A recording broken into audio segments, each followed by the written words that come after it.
Kuningan ini sekarang sudah mencapai 39%. Ini sudah tidak rasional untuk perbaikan jalan yang ini berkaitan langsung dengan seluruh masyarakat. Ya, keputusan ini sebetulnya keputusan terakhir, keputusan atau pilihan akhir.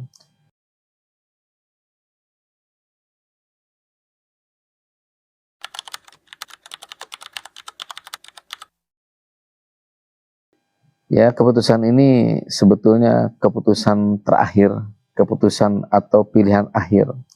Karena memang itu tadi, ya. Hari ini kan kita, kepemimpinan saya sudah hadapi persoalan fiskal yang cukup berat. Ya. Salah satu misi saya kan, salah satunya adalah ajak timbangan.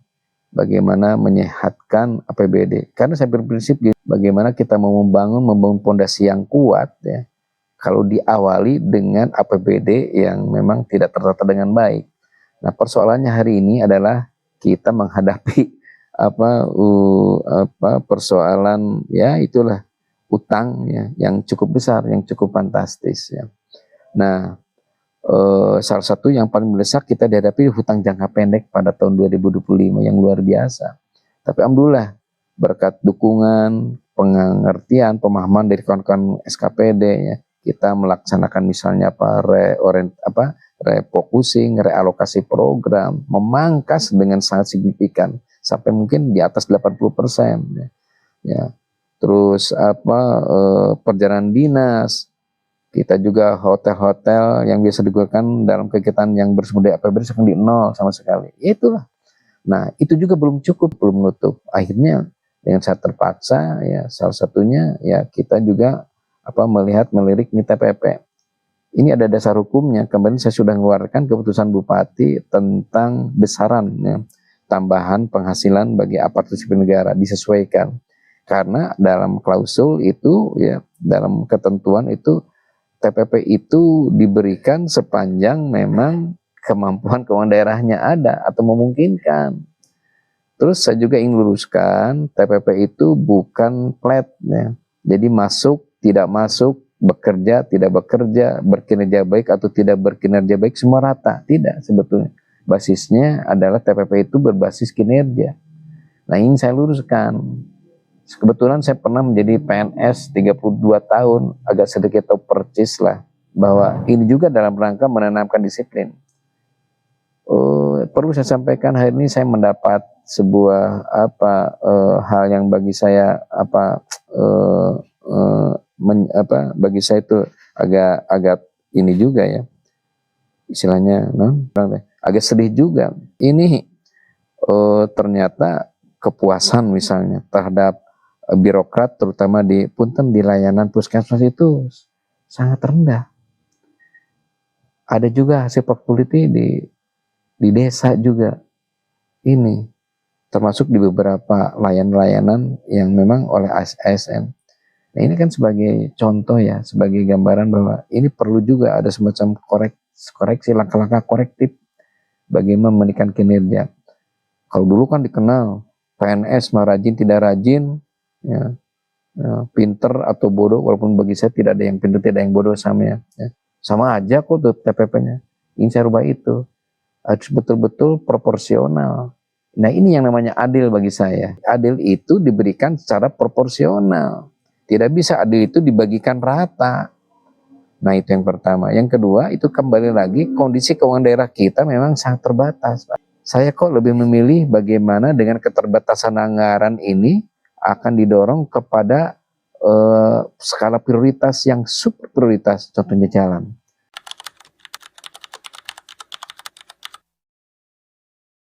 Lihat di media itu bagaimana keluhan masyarakat terkait infrastruktur jalan. Nah, saya jujur saja dengan berat hati, uang itu ya akan kita gunakan dulu lah untuk perbaikan jalan yang ini berkaitan langsung dengan seluruh masyarakat. Bahkan untuk PNS-nya sendiri digunakan. Nah, saya juga komunikasi dengan kepala daerah yang lain, banyak juga yang dipotong sampai 50%. Bahkan ada yang tidak dikasih sama sekali, ya. Ada yang 60%. Ya. Saya masih menghitung-hitung dengan TAPD, dengan tim anggaran pemerintah daerah, termasuk dengan Kepala BPKAD, ini kita sepakat. Saya kira 20% itu angka yang sangat moderat.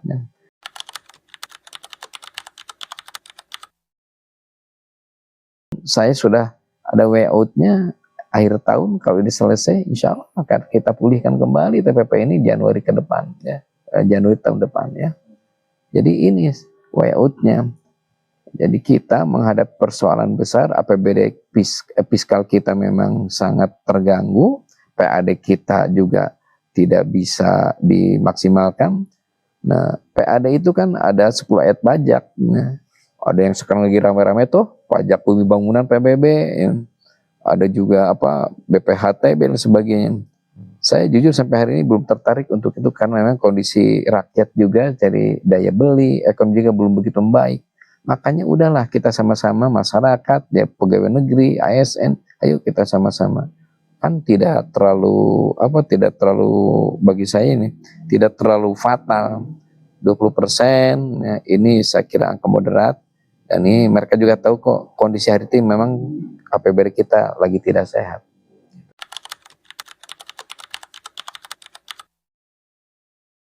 Ya kan, kalau saya berbicara poker itu kan jelas ada ketentuannya ya, poker juga. Kita sesuaikan.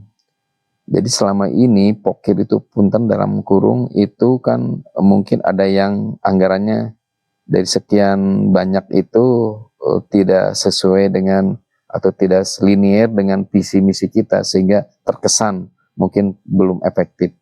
Nah, dalam rangka upaya itulah anggaran kita terbatas, kita sesuaikan, poker itu kita harmonisasikan dengan visi kita sehingga target-targetnya jelas, disesuaikan dengan target-target kinerja masing-masing SKPD. Jadi kalau istilah bahasa mana, ada kamus poker sekarang, ada kamus poker. Jadi kalau dulu mah bebas apapun itu, yang penting asal poker gitu, ya. Nah sekarang kita sesuaikan, harmonisasikan dengan visi misi kita sehingga betul-betul insya Allah poker ke depan itu walaupun tetap ada tapi lebih efektif karena menyentuh langsung pada persoalan isu-isu strategis yang sekarang memang kita hadapi bersama. Itu saya kira poker itu perlu, poker itu asal memang sesuai dengan target-target kinerja yang telah kita tetapkan.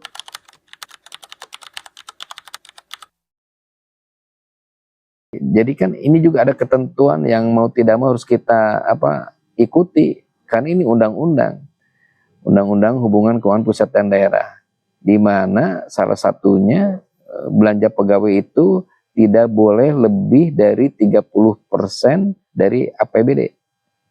Nah, di luar dana alokasi khusus, ya. Kuningan ini sekarang sudah mencapai 39%. Ini sudah tidak rasional, tidak sesuai dengan ketentuan. Makanya dengan upaya seperti inilah kita mendekati, ya, mudah-mudahan nanti tahun depan sudah mencapai angka persentase yang ideal.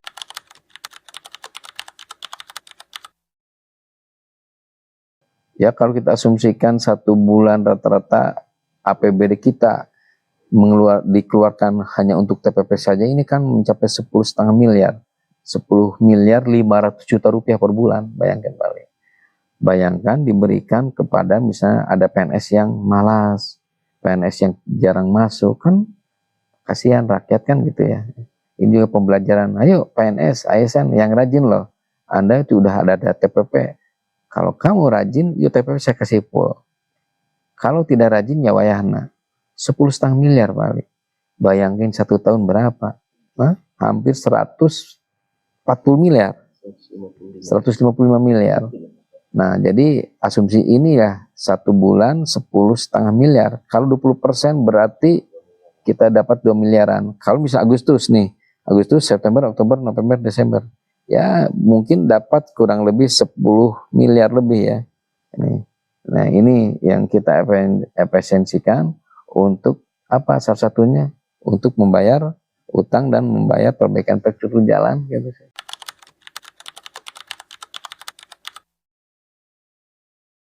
Ya itu tadi refocusing kan, Perjalanan dinas kita dipangkas sampai 60%, 50%. Kegiatan rapat-rapat di hotel dari APBD kita juga ada di nol kan. Kalau sekarang ada itu rapat-rapat mungkin yang diselenggarakan dari pusat, dari provinsi ya. Dari kita gak ada nol, Pak. Di hotel kagak, terus perjalanan dinas, apalagi ada efisiensi juga ya, cetakan semua, hampir semua.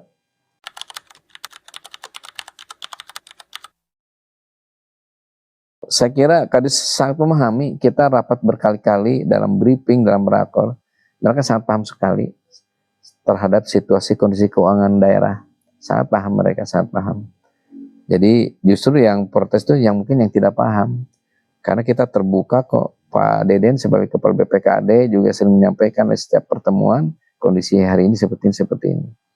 Tapi yang pasti saya sudah menugaskan ke beliau, jangan sampai ada lagi TPP misalnya tertunda. Kalau bahasa Perancisnya dianjuk gitu. Tepat waktu, walaupun sekarang mengalami penurunan, tapi kita tepat waktu, tepat. Jadi on time. Ya.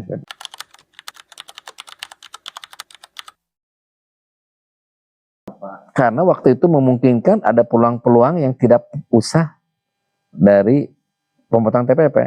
Karena ada peluang-peluang yang bisa dimaksimalkan. Ya, masih di efisiensi kan dulu masih bisa sebetulnya. Kalau hari ini efisiensi juga tetap tidak bisa nutup karena begitu besar lubang yang harus kita tutup.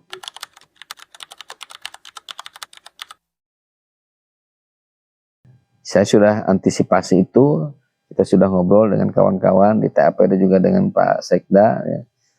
Jadi pertama langkah-langkahnya saya sudah menugaskan untuk membuat surat atau pendekatan kepada lembaga perbankan ya, seperti BJB, kemarin kita udah ngobrol untuk memohon relaksasi lah kepada ASN ya, yang ya itulah ya punya tunggakan, punya sembetan lah.